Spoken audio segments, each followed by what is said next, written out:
The K63 wireless mechanical gaming keyboard from Corsair can connect to your computer via ultra-fast 1 millisecond 2.4 GHz wireless technology or low latency Bluetooth, and features per-key blue LEDs, 15 hours of gameplay on a single charge, and genuine Cherry MX switches. It's lapboard ready too, so click the sponsor link in the description for more information. Excellent! Hey guys, how's it going, and welcome to Paul's Hardware. This is my first how to build a computer video for 2018. It's 2018, and if you want to build a computer to play some video games or just to build your own computer because it's a lot of fun, you've come to the right place. This is a beginner's guide, so I'm going to be walking you through everything step by step, starting with actually choosing the parts to put into your new computer. The part that I'm featuring today is AMD's newest APU, that's Accelerated Processing Unit. That includes a CPU as well as a GPU, which is your graphics card, as well as your central processor in the same unit, which means you don't have to buy a graphics card, which right now is a very good thing because graphics cards are very expensive. Before I get too far ahead of myself though, let's start off by running down all the parts that I'm going to be using in today's build. So there are 8 main components to a computer or a desktop computer that you're going to build yourself, starting with what holds everything together. That's right over here, and that's the motherboard. Now this is a mini ITX motherboard, which means it's very small. Form factor is important. The form factor of your motherboard, Mini ITX in this case, is going to impact what case you choose. So if you want something small, Mini ITX is the way to go for the motherboard, and we're going to be choosing a Mini ITX case here in just a while as well.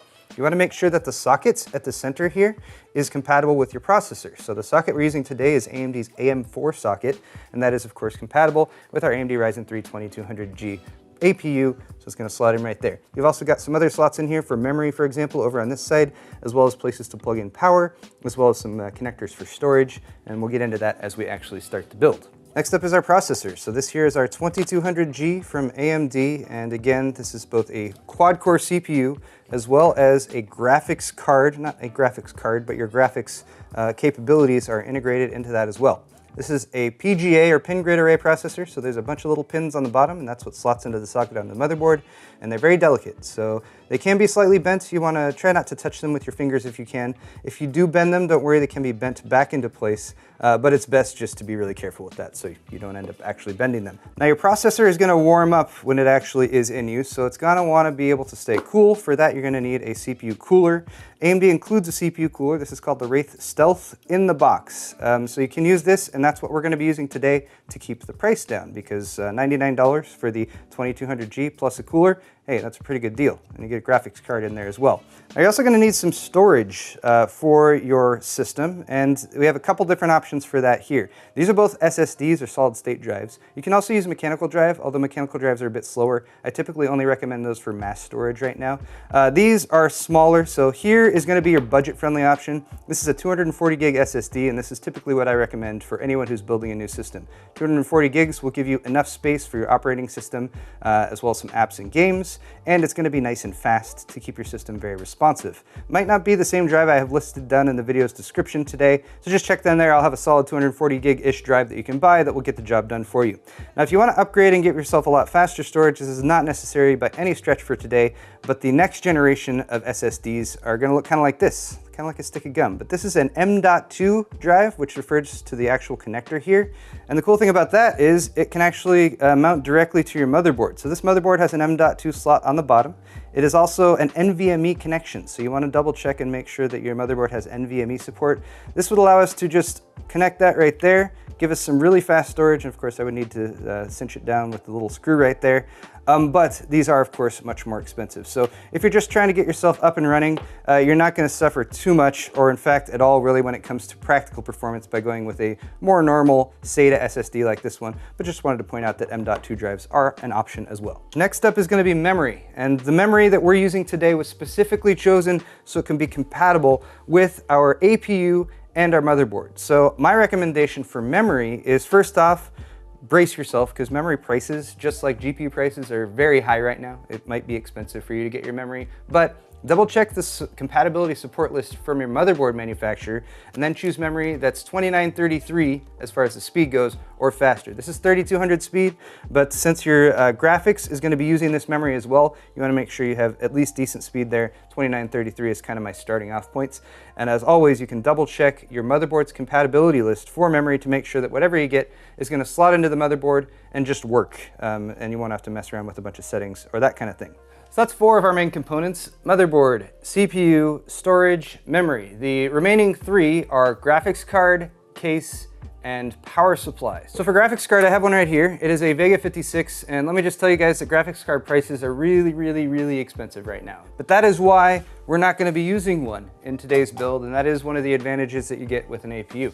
Now, you're not gonna get the same amount of graphics card performance out of the APU as you would with a discrete graphics card, but the nice thing is you can use this system for now and then wait. And once graphics card prices hopefully come down, you've got a PCI Express by 16 slot down here at the bottom. You can buy a graphics card, slot it into this motherboard, and that is what we call an upgrade path.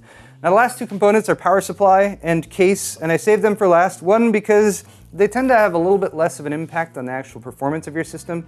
So any reasonable power supply is going to be 80+ bronze rated or better, and there's lots of options out there. I believe the one we're going to be using today is an EVGA. This is an older one, so I'm just using that for an example. And then the last thing we're missing is a case. So like I already mentioned, Mini ITX is the form factor of our motherboard. We want a Mini ITX case to go along with that. And a case is where you can really kind of make your choice when it comes to aesthetics, because cases often are an aesthetic choice. People choose cases that they think look pretty if they're going to have their computer up on their desk or something like that. It should also be functional enough, so it should have airflow. And I think for today, I'm going to do things a little bit differently. We're going to take a quick field trip over to Fry's, and I'm going to see what Mini ITX cases they have there, and I'll pick one that I think looks good. Case in point, we decided to quickly stop and check the graphics card supply here at Fry's, and it looks like they're pretty much sold out. The 1080 Ti's would be down there for about $1,000. Here's where they're selling GTX 1060s for $400. And down here we have a few GT 730s and a GT 1030 that are in stock. So if you're looking for a mid-range or high-end graphics card, they're really nowhere to be found right now, which is why an APU is actually a pretty good choice. Hopefully, prices will drop at some point in the future. And then if you're building the system that I'm talking about today, you can buy a reasonably priced graphics card if they ever come back in stock, and then drop it into the system we're putting together. Let's check out cases though.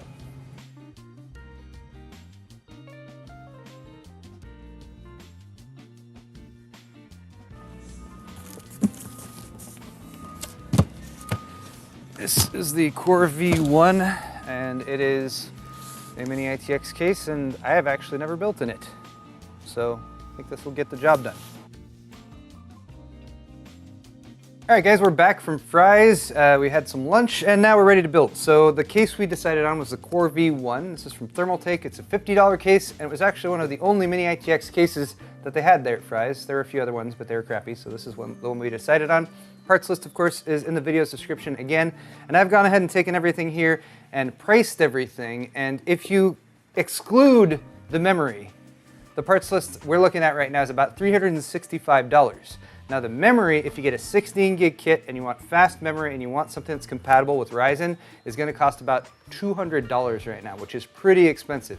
You can get a single 8 gig stick instead, which will sort of tide you over. You can get by for about $100. So ultimately, this entire system build is going to cost you somewhere between $475 and $575, depending on how much memory you put in it. Beyond the memory though, we also have a power supply. Of course, I've just gone with the Cooler Master V650. In the parts list, I've actually chosen a 550 watt 80+ bronze rated power supply from Corsair. That's about $50.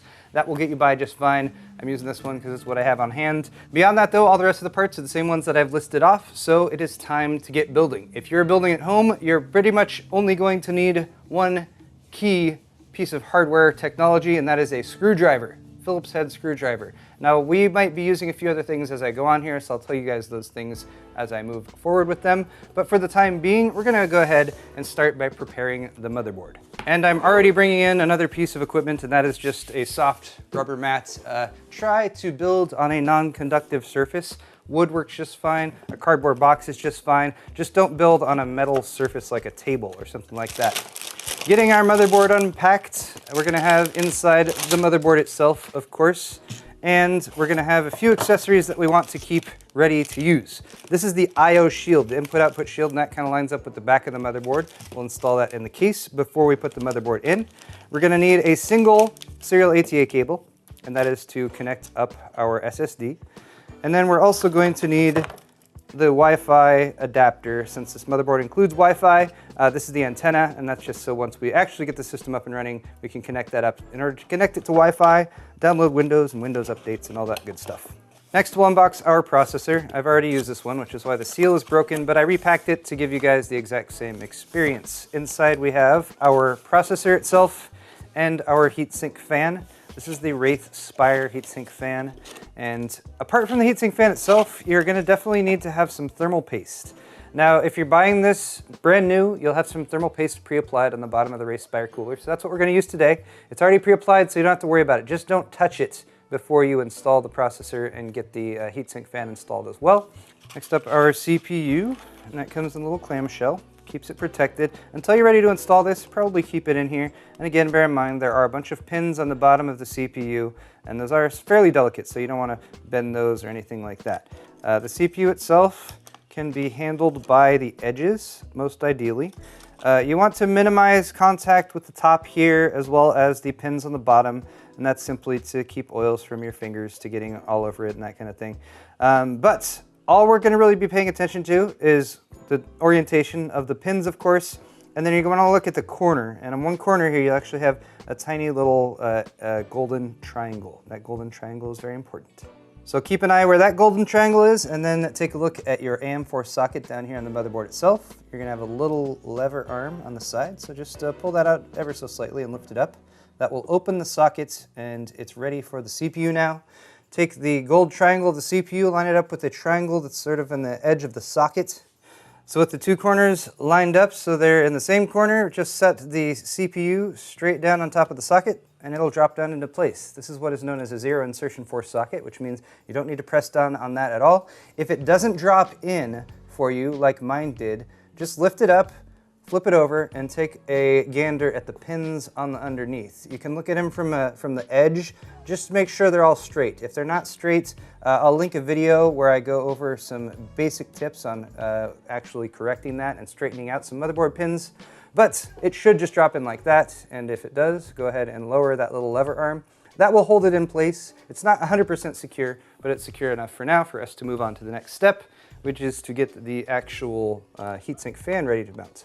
Okay, I've added yet another little piece of hardware here, and that is just a electric screwdriver. I'm just cheating a little bit. This mount for the AM4 socket will actually come with 4 screws and a couple little plastic retention brackets. And these are actually made for the older style of heatsink fans that AMD used to make. And even though they don't make that style anymore, they still have left that on there. Those actually screw into a backplate piece. So if I lift the motherboard up, you can see that backplate. And that backplate is what we're going to install the heatsink fan to. So that should stay in place, but bear in mind there's nothing holding it there right now, so you might have to kind of position it there as you mount the heatsink fan. If you lay everything flat, it should line up just as we're looking at right now. So to mount our heatsink fan, again, pretty much just going to line up the screws with where they go there. And bear in mind you've got a little cable coming off the side of this, and that is to plug in the fan. So you should kind of reality check here as well and make sure where you're going to plug that in. It should be labeled as CPU fan header. On this particular motherboard, it's located right over here, a little gray plug. So just bear in mind you're going to need to route the cable over to that and make sure you have enough cable length in order to do that. So I've just set the heatsink fan on top, 4 screws have lined up. I'm going to start by just giving a couple turns to each screw to get it threaded onto that back plate behind the motherboard. You don't want to tighten one corner down before you start the other screws.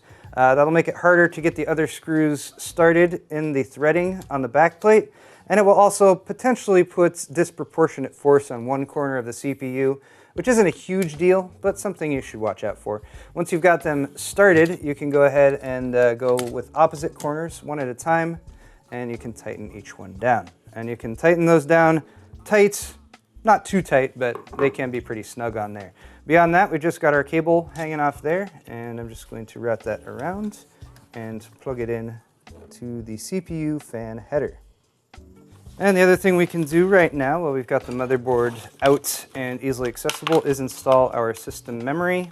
This is G.Skill Flare X memory, which is specifically made for Ryzen. Ryzen processors can occasionally be finicky with what memory you connect up to it, Most memory is compatible, but running at higher frequencies can be more challenging. So G.Skill specifically made this memory to be compatible with this platform. All you need to do to install the memory, though, as I've been talking and not explaining what I'm doing, is make sure that you have this central notch here lined up with the central notch on the memory slot. It is slightly offset, so they only go in one way. So just double check that to make sure that it is lining up properly. Each edge will fit into the slot on either side, and it'll kind of sit like that, and then you just need to push firmly down on both sides, and it'll kind of snap into place. It gives a very satisfying snap, and these little catches on the side will pop up and hold it in. So our motherboard is pretty much good to go. We're going to set this aside and start working on the case.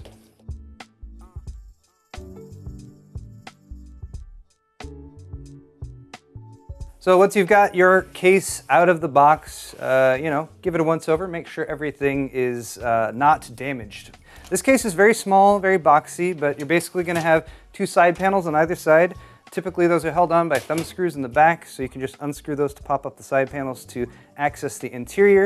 And then as far as the layout goes, the power supply is going to go down here in the very bottom. The motherboard will actually sit flat in this central area, and then everything else kind of goes on top of it there. So first thing that you'll want to do is get rid of these thumb screws and start disassembling the case so we can access the interior.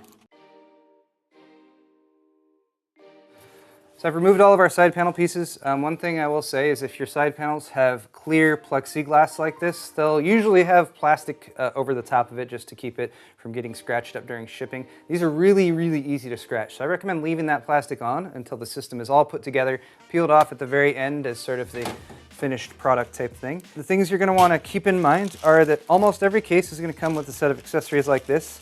Typically it will have a manual, and if it's a case that's a unique design, you might want to double check there to see if anything mounts in a unique or strange fashion. You're also going to have lots of screws, so the screws that you'll mount your motherboard with, screws that you'll mount additional hard drives with, or additional SSDs. You might have some standoffs that are specially made for mechanical hard drives and that kind of thing. And then often a set of zip ties, and these are just really handy for cable management. Beyond that, you're going to have a set of cables that come out, and these are your front panel connectors. So you're going to have one group that is the most pain in the ass part of building a computer. This is what's going to control your actual power switch to turn the system on and off, reset switch, and LED lights for your hard drive activity and your power activity. You also have this plug, which is known as HD audio. This will allow you to have a mic and headphone jack connected up at the front of your case. This case has a single fan, so it is connected via this 3-pin fan header. Finally, you have a USB 3.0 header. These are fairly large and bulky, but if you want USB 3.0 ports on the front of your case, this is the header that you will use. There's a newer header beyond this that's called the USB 3.1 header that is different, so keep that in mind. There's a USB 3.0 and a 3.1. If you want 3.1, make sure your case has that header and your motherboard has that header. That's pretty new though, so you won't see those too often yet. And one final thing to point out, and this is just unique to this case, is that aside from the two side panels and top panel I've removed, there's a couple thumb screws here that also allow me to remove this bottom piece. And that's what I'm going to need to remove to access the bottom chamber in order to install the power supply. Also bear in mind there's a dust filter down here, so it's a little plastic and kind of got to work to get it off, but that will go just beneath your power supply so that as it is running its fan to pull air in, it'll suck up dust right there, and you can pull that off in order to clean. Having dust filtration in your computer is always nice to have. So the power supply supplies power, and we're going to need to install this. I like to get this installed first because this usually has the bulk of the cables. And this is a fully modular power supply, so all the cables that plug into the computer are actually going to go into these plugs right here, and all of those cables are included in the packaging, and they're all separate. So the cables that we're going to need for this build is a couple for the motherboard. So we're going to need a 24-pin main power connector for the motherboard. That's that one right there. And there's the corresponding plug on the motherboard. Bear in mind there's a catch on one side of the plug, and there's a little catch on one side of the plug on the motherboard too, so it will actually stay connected when you plug it in, like so. Ta-da. Hey, that went in pretty easy. And then there's one other power plug on the motherboard. This is what is known as EPS power, supplemental CPU power. On this particular board, it's tucked away, kind of in not the most convenient position, but it's right up there. And this will sometimes be a 4-pin plug, and sometimes it'll be an 8-pin plug, depending on how much power you have going to the processor. So on the power supply side, you might have a split plug like this, an 8 and an 8, but they just fit in here side by side and plug in like that. Now for the record, I'm plugging this stuff in outside of the case just to demonstrate it right here. I'm actually going to unplug these when I install the power supply right now. Now aside from your main 24 pin, which is going to connect up right there, and your supplemental CPU power, which is going to connect up right there, you might also have what is known as PCI Express graphics, 8-pin or 6-pin PCI Express graphics. Those will also connect up to these same 8-pin plugs right here that the CPU plug connects to. Just bear in mind that the other side of the plug is different. So these are typically labeled PCI Express graphics. They're usually a 6-pin plug and then have an optional 2 pins on the other end that you can detach depending on the configuration of your graphics card. Since these are for graphics cards and we do not have a graphics card in this build, we do not need this cable, so we're not going to use it. But I just wanted to point it out to you guys in case you are installing a graphics card in your system. Beyond that, we have peripheral cables, hard drive SATA cables. There's 4 of those connectors on this power supply. Again, bear in mind this is modular, so the plugs on the power supply side might not look the same depending on the power supply that you're using. But the other sides, the sides that plug into the motherboard and your drives, should always look the same. So these are SATA power plugs. Those will correspond with the SATA power plug on your SSD or your hard drive. And they do have a slight little L shape to them, so make sure that you plug them in the right way. And with that L shape, it's pretty impossible to plug them in wrong. But bear in mind that the plugs are a little delicate, so make sure that you reality check that you're plugging it in the correct way. Beyond that, next to there, you have a data connector, and that's where your SATA cable will go. Since we're already showing this, I might as well also show the SATA cable. There it is right there. One end connects up to your hard drive or SSD, like that. And then the other end of that SATA cable would plug into your motherboard. Finally, the last peripheral connector you might spot is this little 4-pin guy. This is typically referred to as a Molex plug, and these are a little bit older, so you might not encounter them, but you will see them sometimes for case fan connection, connecting up a pump for an all-in-one liquid cooler or something like that. Just bear in mind that you might have an additional plug set in your modular power supply kit that allows you to connect up those connectors, but they won't always be needed. It just depends on what hardware you have in your system. All right, guys, I've pretty much laid out everything as far as the parts and how everything is connected. Now what we have to do is get it all installed in the case, and then of course plug in those plugs into the plugs I just showed you that they plug into. I'm going to start off with the power supply just because that goes in the bottom down here, and for that purpose I've just flipped the case over entirely. And we'll drop that in like so. You can put your fan on your power supply facing down or facing up. I usually try to face it to where there's a dust filter. Since there's a dust filter right there, that's the way I'm going to face this.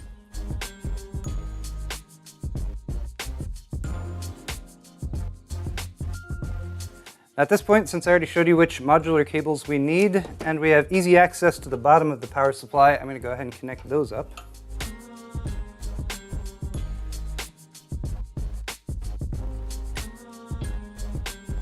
And now a move that I will probably come to regret, which is to reinstall this bottom piece. I probably won't need to access it down there again, but you know, if things get tight, I can always pull this back off. Now I've routed all these cables up here, kind of up. They're not where they need to be, but they're up here, so I can see what's what. And then at the bottom here is kind of where your motherboard will go, and there are 4 mounting points for this. 1, 2, 3, and 4. Bear in mind, since this is a mini ATX build, it's very small. If you're using a larger, like a micro ATX or a full-size ATX case, you might have 5, 6, 7, 8, or 9 standoff points. But make sure you have standoffs or the raised mounting points there. You do not want to mount the motherboard directly to the case. Forgetting standoffs is something, I don't know how common it is, but it's definitely something you want to avoid because it can damage your hardware if it's not done properly. Remember the I/O shield? That lines up with the inputs and outputs on the back of the motherboard, so just like that, but it's got to go in the case. And for the case, make sure I have this little knockout part right here. If we line that up and apply pressure from the inside, it should pop into place. Depending on the quality of your I/O shield, sometimes this can be challenging, especially if the metal is flexing or that kind of thing. Use the butt of a screwdriver from the inside to push it into place if you have any trouble. Now that that is installed, we shall take our pre-prepared motherboard with the CPU and heatsink fan and memory already installed, take that I/O and line it up with the I/O shield that you just also installed, and then your 4 mounting points should line up with the 4 holes in your mini ITX motherboard. Now, if you're looking at the screws that came with your case, you might notice that some have this kind of finer thread like on the right here, and some have the kind of rougher thread like on the left here. The standoffs for your motherboard may be either one, so it's good to reality check beforehand. I actually got it right on the first try. It was the rough thread. UNC 632. Okay, one more piece of hardware to put in the case, and then we just gotta plug everything in. This is a 2.5-inch drive. So most SSDs are going to be 2.5-inch drives like this one, unless you get an M.2 like I showed you guys at the beginning. And then you might have larger drives, 3.5-inch drives. Here's an example of one of those. These are much bigger, and they're usually mechanical drives, and they spin and they make noise and stuff like that. If you have one of those, it will be able to slot into a 3.5-inch drive mount. And this case happens to have 2 of those. These are held on by a little thumb screw. So with a touch of finagling, I was able to remove that tray, and this tray would be able to support a 3.5-inch drive like that one. And then sometimes the drives will mount through the sides. And if you're using a spinning drive like this one, you'd probably want to make use of these little rubber grommets here. Then screw the drive in through that. That will provide a little bit of dampening for the noise that a spinning mechanical hard drive might make. Or if you don't want to worry about your system making any noise with spinning mechanical hard drives, just go with all SSDs. Typically an SSD can mount to that same tray. It's also got mounts through the bottom, so we're going to do that. I mentioned the fine thread and the thick thread. This is where that fine threaded screw is going to go. This is an M3. Took me a sec, but it got there. So there's our last piece of hardware that needed to be mounted. Now mounted. So guys, at this point, I'm gonna go ahead and start plugging stuff in, but for those of you who might be building a system like this with a graphics card, I wanted to point out that this is where you would install the graphics card, and it would go in this slot down here at the bottom. This is known as a PCI Express Graphics by 16 slots. It would basically line up like that. You'd slot in the PCI Express graphics slot down there at the bottom. You're also, of course, going to need to remove these 2 little brackets here at the back, and then there's usually some mounting mechanism at the top that will hold that all in place. And then, of course, just connect up your PCI Express graphic power to that, and you'd be all set to go. But again, we're not using a graphics card today, so we don't need to worry about that. So let's begin. Power plugs, 24 pin. There we go. Any excess cable, I'm just going to kind of feed back and try to tuck down here into this bottom section. Bottom section is our cable junk area, where we will put as much extra cable junk as possible.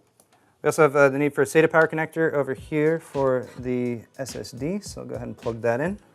While we're here again, let's go ahead and connect up the SSD's data connection via our little SATA cable here. Little clasp should pop into place. So we now have power and data going to the SSD. Power is connected to the power supply. Data cable from the SSD here to the plug on the motherboard that is directly behind it. We also have that awkwardly placed 8-pin supplemental CPU power. Next is our HD audio cable. This plugs in right up here, kind of near where that CPU power connector was. All of these connectors on the motherboard are all labeled on the motherboard itself, but the motherboard manual is actually a really good resource to go to if you're not positive where the actual plugs might plug into. Other than that, we just have the USB 3 and this extra fan plug for our front intake fan. So I mentioned how much I hate front panel connectors. They're always really annoying. These are, if you can see, they're kind of color-coded right there. The 9 or so pins that I'm sort of trying to point towards. Oh, that's really challenging.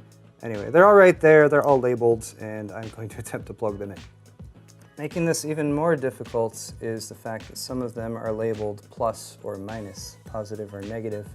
The LEDs, power LED and hard drive LED, are the only pins you need to worry about that plus minus on. Everything else doesn't matter if it's plugged in one way or the other. All right, those front panel connectors sure were annoying, but as you maybe can see, most of the cables going over to plug into the motherboard are kind of in this area right here. Beyond that, you will probably notice kind of a rat's nest of cables that's just down here in the front, up in front of the power supply. That's not a big deal because most of the air is coming in from the front of the case, and it's going to be flowing up here and over most of your components that you're worried about. Beyond that, I can go ahead and start putting the panels back on. So here's the top panel. Now if you're a superstitious person, then you should not put this final side panel back on. Leave at least one side panel off until you've started the system up. Make sure it's up and running. And now, as far as I can tell, this computer is all put together. So I'm going to flip the switch on the power supply in the back, and then I will test the power switch right up here in the front. Fans spin up. I've got an LED that's lit up on the side right here as well. And if you happen to have any LEDs that are part of your motherboard, for example, like my AB350N Wi-Fi motherboard from Gigabyte has some red LEDs on it, you should see those light up as well. Fans spinning though, that's always a good thing.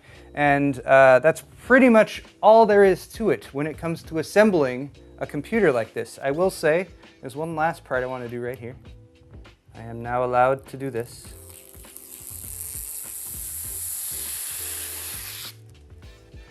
And with that, we have a functional gaming PC, and we didn't even have to spend $1,000 on a $250 graphics card. So that's pretty nice. I like that. Also, really like the fact that you could pop in a discrete graphics card to this system and upgrade it if they become more affordable in the future.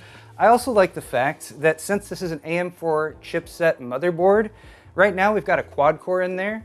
There's 8-core, like 1800X CPUs available for this same platform. So you could upgrade in the future to a system with a discrete graphics card and an 8-core CPU with 16 threads, which would give you a ton of performance for gaming and streaming, doing video editing at the same time. So a lot of versatility and flexibility in this system as well as this platform, which is why I was pretty excited that AMD was actually bringing these Raven Ridge APUs to market, especially learning that the 2200G is only $99 for the CPU and the GPU together in one.